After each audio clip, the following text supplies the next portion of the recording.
And this is just a rotten piece that I was trying to get some out of. And so what I did was I cut down some, I think they're 2-inch pieces. And then I had to run them through the planer. But this wood is just absolutely beautiful. Just beautiful. So I've got this. This is black walnut. Got a couple pieces cut down, and then I have some red oak that I also cut down. Pretty much the same size. I'll have to plane these down. But what you do is you just kind of get you a little pattern. And I want the walnut to be the star because it's the most beautiful. So I'll just lay them out like this. And we'll have to glue and clamp them together. And then you have a butcher block. There's a lot of work that goes into it though. But we'll keep going.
These are thicker.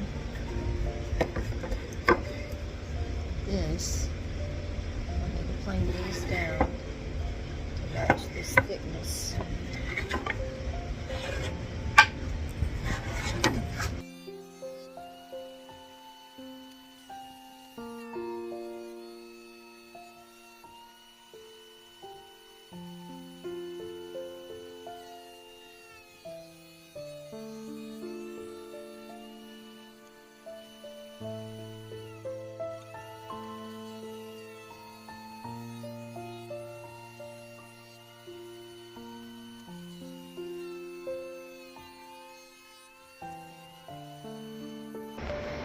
Alright, we got them planed down. These black walnut ones are planed down. And this is red oak. Like I said, I want the black walnut to be the star, so I want more of that. It's a really cool piece, so I'll probably put that one in the middle.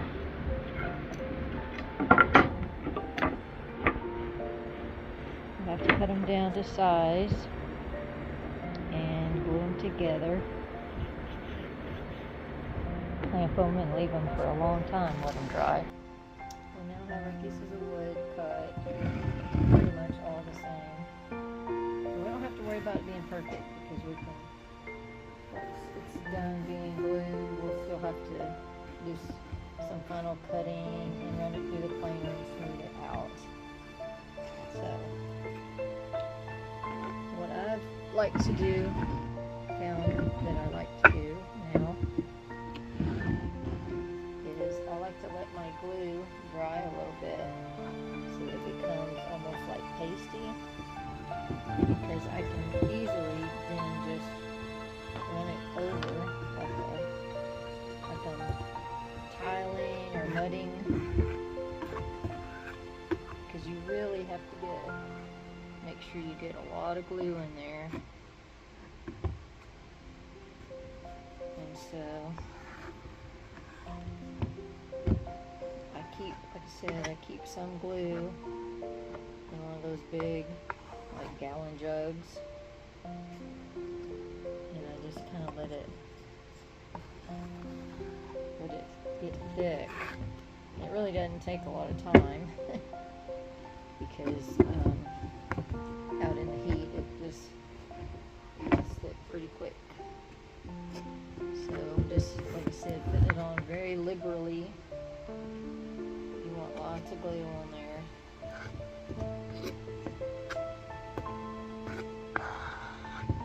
It doesn't have to be perfect, but just make sure you get every little bit covered.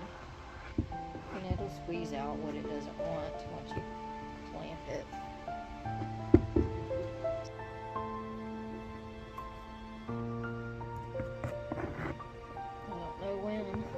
How long I've been doing this way, but I really like it. When you squeeze that bottle glue in and it all leaks out, you just feel like you don't get a good bond. But when I do it this way, I know I have plenty of glue on there.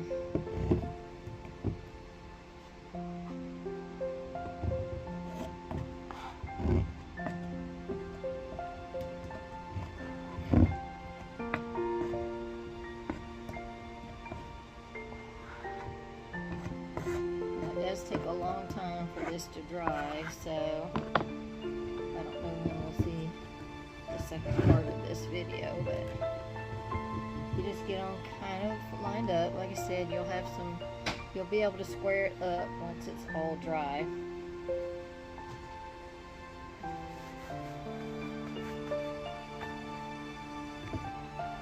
The main thing is getting that good bond. Take your clamps. I like to use these kind now. I have the kind that you squeeze like this, but I just don't have the strength anymore. So these, you can really get a good tight bond without having to squeeze it down with your hand. Just, like I said, I can't really do that much anymore.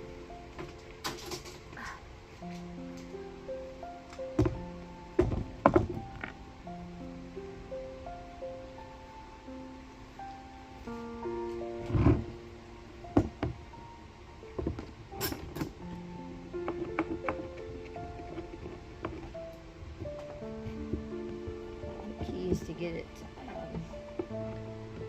kind of evenly squished down. If you do just one side and get it really tight, then it kind of fans out the other side. So you want to kind of tighten them down at the same time, and you'll know when you get there, because you can't turn it anymore.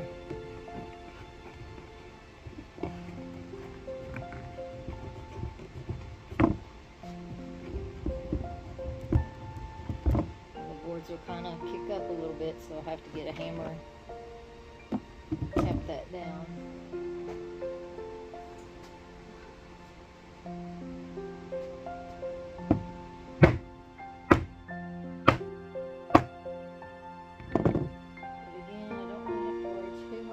Because I will come back and clean that down.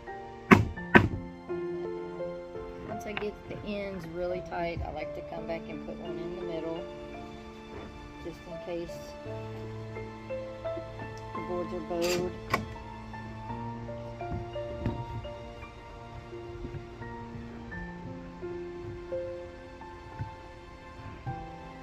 Now you can already see a lot of that glue coming out. So keep in mind that it's coming out the bottom as well. Whatever surface you have it on, you got to make sure that you move it around a little bit, because it will glue itself to that surface. So what I do is I like to pick it up and put it on something. Give it a few little nudges more, and then we'll just leave it. Alright, here's our butcher block that we glued together. Just took the clamps off of it, and I don't know if you can see, it's just, you know, it's uneven or whatever, so we'll run it through the planer. It's pretty heavy. We'll run it through the planer, get the edges squared up, and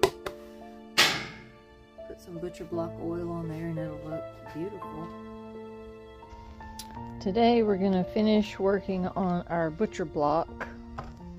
We need to run it through the planer to smooth it out because it's rough.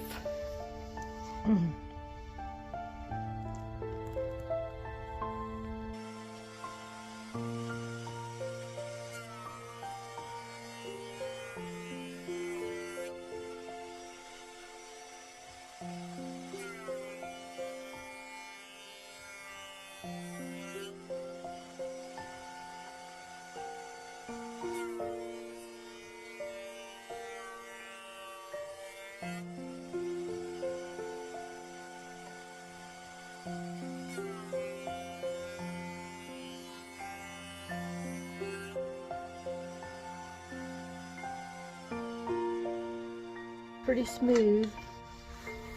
I'll come back with a sander and sand it a little bit more.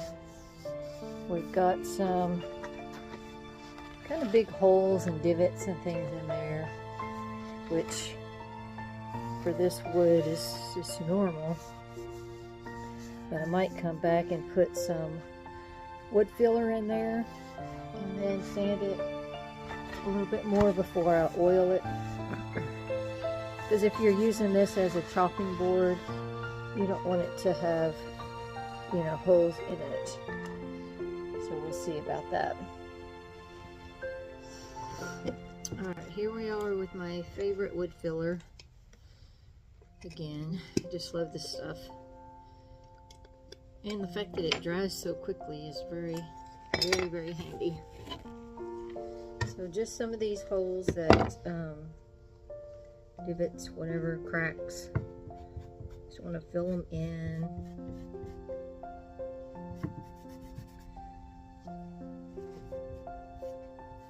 When I put the butcher block oil on there, it will seal it from absorbing anything. Like if you're going to use it for an actual butcher block or cutting board,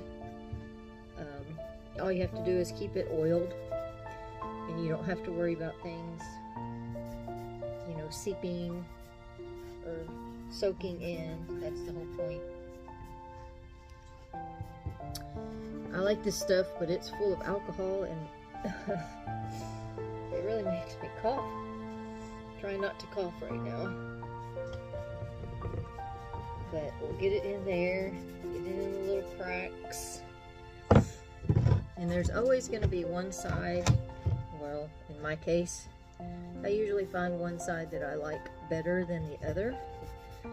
So I want to hold that judgment until I'm done completely sanding. So I want to try to finish off both sides to equal, you know, equal standing, give them both an equal shot at being the best side. So just a few cracks and splits in the wood. That's natural.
Alright, this is the side that I picked to be the good side.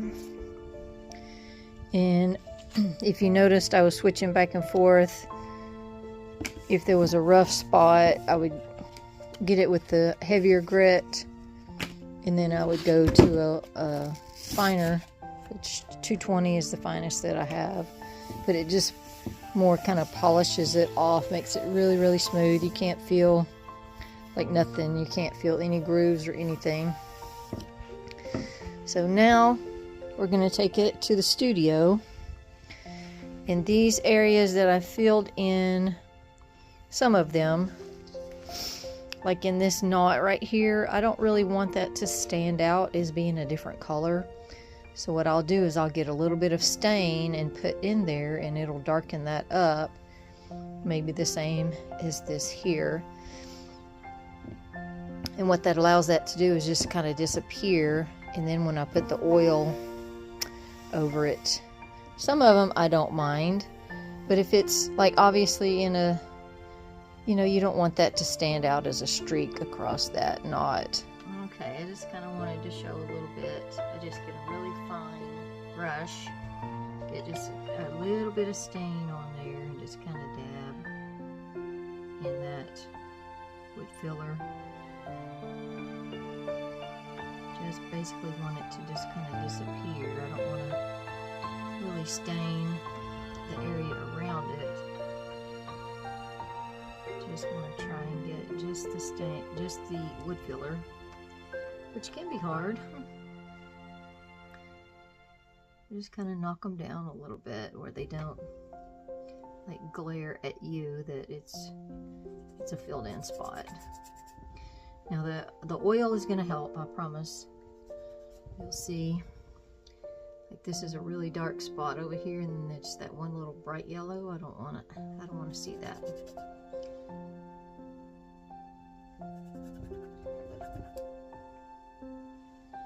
Probably blocking the camera. Sorry.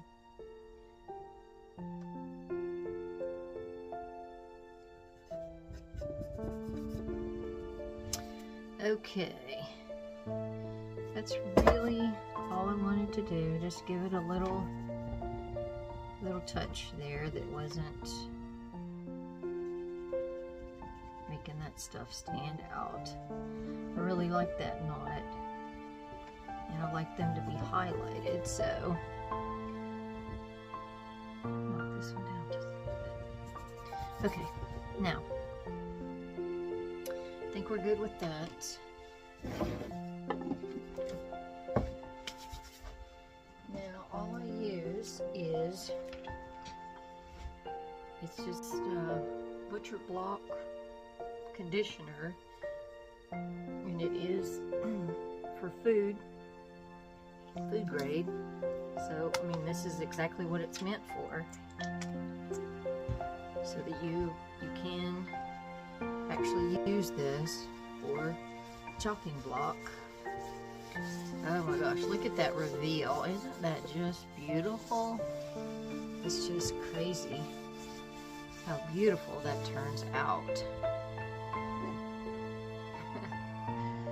So I'll coat all 4 sides, or all of the sides, even the ends. The ends will really, even though I'm not using the back, or you know, I don't know what the people will do. I'll go ahead and seal everything, coat everything. You know, they may choose to use this side. I don't know. But I'll coat the whole thing. Sides, the ends, because of how they're cut, they're very porous, and so they really soak up this oil, and so I'll have to go over those. I'll go over the whole thing a couple of times, but these ends, I really get them really good.